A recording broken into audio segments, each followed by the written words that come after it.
Professional wrestling, being a form of sports entertainment, is fueled by controversies to garner ratings and attention. However, there are many controversies, wanted and unwanted, that brought a lot of negative attention to the promotion involved and had long-lasting impacts. So, the following looks at the 10 biggest controversies in wrestling history. First, we're going to look at the curtain call. So in 1996, Scott Hall and Kevin Nash had signed with WCW, and a house show in Madison Square Garden was supposed to be their last show before leaving the company. Nash faced Shawn Michaels in the main event, and after the bout was over, Hall showed up in the ring to hug Michaels. This was followed by Triple H entering the ring to hug them, and Nash chimed in as well. The four men hugged for a couple of seconds, and then turned towards the crowd raising each other's hands. And since kayfabe was still a thing back then, everyone was shocked to see babyfaces Hall and Michaels hugging the villainous Nash and Triple H. The moment had been captured on camcorder by two fans who smuggled a camcorder into the building. They uploaded the footage to the internet and had the whole wrestling community talking about it. As a result, the moment also became a top headline for wrestling magazines, with the general audience becoming aware of it. WWE was embarrassed as it had emphasised wrestling being unscripted. Since Hall and Nash weren't under contract and Michaels was their biggest draw, only Triple H was punished. His push was cancelled for a couple of months, including his removal from the 1996 King of the Ring tournament. He was replaced by rising star Stone Cold Steve Austin, who'd go on to win the tournament and win the Monday Night Wars for the WWE. Hence the curtain call worked out in the long term. Next we got the Montreal Screwjob in 1997. Shawn Michaels plays a role in this one as well, as we probably all know. He faced off against arch rival and defending WWE champion Bret the Hitman Hart in the main event of Survivor Series 1997. They had a stellar matchup as expected until Michaels got Hart in the sharpshooter. As soon as he did that, Vince McMahon showed up and ordered referee Earl Hebner to ring the bell, despite Hart not submitting. It was another breach of kayfabe and a successful attempt by Vince to get the belt off Hart, who was leaving for WCW. Hart and his native Canadian crowd were furious, with Bret even spitting on Vince and punching him backstage. This was the turning point in the Monday Night Wars, as it triggered the Attitude Era, and Vince debuted the Mr. McMahon character to feed off the heat that he was getting. Next we got the plane ride from hell in 2002. Following Insurrection 2002 in the UK, the WWE had chartered a Boeing 757 for its tired, weary and homesick roster, but the company made a huge mistake by including an open bar in the plane. Then VP of Talent Relations Jim Ross said that the flight was low-lighted by a handful of people who consumed too much alcohol and consequently acted like children whose parents were away and left the liquor cabinet unlocked. The highlights of the plane ride were many harmless shenanigans by Scott Hall and Curt Hennig, running around spraying shaving cream onto the wrestlers, then to more heinous stuff, such as Ric Flair and Goldust sexually harassing the two flight attendants. Hennig also decided to wrestle a young Brock Lesnar, and their tussle almost led to the flight door opening. Michael Hayes was drunk out of his mind, so much so that he thought Linda McMahon was a toilet and he almost urinated on her.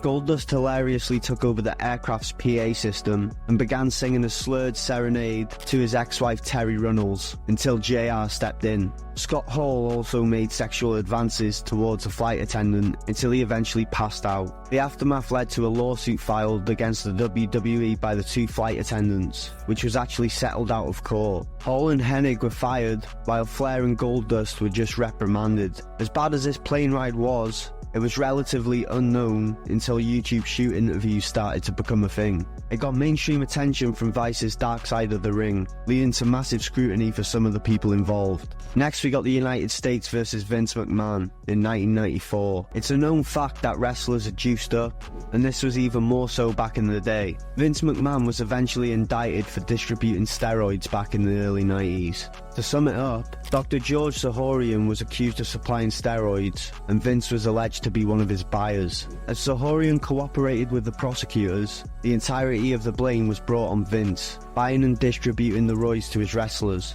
11 wrestlers were brought in to testify against Vince, which included superstar Hulk Hogan. Hogan said that he did use roids, but Vince hadn't supplied them to him. Most of the other wrestlers also didn't throw Vince under the bus, so Vince was acquitted. The WWE became stricter towards the use of steroids until 1996, and also began promoting smaller wrestlers. Despite not being convicted, the case was bad publicity for Vince, whose World Bodybuilding Federation had already shut down 2 years before. Next we got the Ring Boy scandal in 1992. This is a pretty touchy one, but the Ring Boy scandal was when former ring attendant Tom Cole with allegations of sexual misconduct against some WWE officials. The officials included ring announcer Mel Phillips and wrestler Terry Garvin. The lawsuit was settled out of court, but these two men lost their jobs as a result of the media backlash. That same year, Pat Patterson was also accused of sexual harassment by former announcer Murray Hodgson. He lost his job until things cooled off, and then he was just rehired.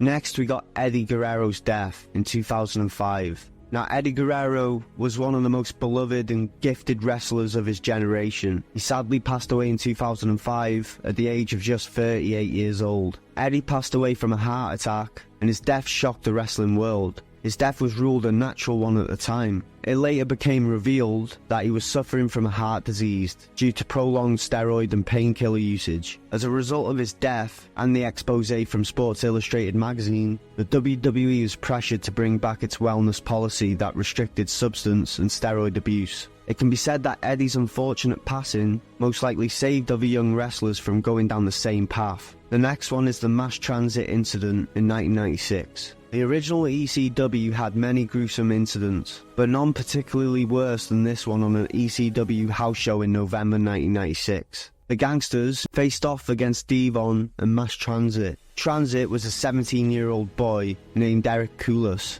who had been filling in for Axl Rotten. Koulis was a fan who had lied about his age and work experience to Paul Heyman, who allowed him to wrestle. Before the matchup, he asked New Jack to blade him. New Jack did what he was told, but went overboard as usual, and he cut too deeply and severed 2 arteries in Koulis' forehead. Koulis was screaming in pain and eventually passed out as his dad yelled from the crowd to stop the match. He was then given medical care and taken out of the building, and as the details of this gruesome incident unfolded, ECW's next pay-per-view was postponed and the company got unsuccessfully sued by the Koulis family. Next, we got Bruiser Brody's murder in 1998. Now, Bruiser Brody was a wrestling star in Puerto Rico, but he was known for being brash and roughing up his co-workers. In July 1998, he had an argument with a local wrestler and booker, Jose Gonzalez, aka Invader One. Gonzalez called him into the shower to discuss business. A scuffle ensued, and he stabbed Brody with a knife, according to Tony Atlas. Due to the large crowd and poor infrastructure, the paramedics arrived too late to the scene. Brody succumbed to his injuries, and in the murder trial that ensued, Gonzalez pleaded that his actions were in self-defense, and he was acquitted. Gonzalez was known to have hated Brody due to his attitude, and he had vowed to kill him years ago, according to some accounts. Still, no action was taken against him, or the promotion either, and all involved continued to roam free. Carlos Colon, the head of the promotion, even got inducted into the WWE Hall of Fame. Next on the list is Owen Hart's fall in 1999. Owen Hart was one of the most talented, yet underutilized wrestlers of his time. His death at Over the Edge 1999 is one of the biggest tragedies in sports entertainment. Owen had a comical superhero gimmick and was required to make his entrance using a harness and a grapple line. However, due to malfunction, Hart fell chest first onto the top rope and bled to death in a few minutes. Grief and sorrow took over the entire arena as the crowd realized what had happened. JR had a difficult job of keeping the viewers informed about what was actually going on and had to announce Owen Hart's death. Till this day, Vince McMahon still gets flack for allowing the event to go on, and Owen's widow Martha has not allowed the WWE to put him in the Hall of Fame and profit off him. This incident also created a greater divide between the Hart family and the WWE, as it was 2 years after the Montreal Screwjob.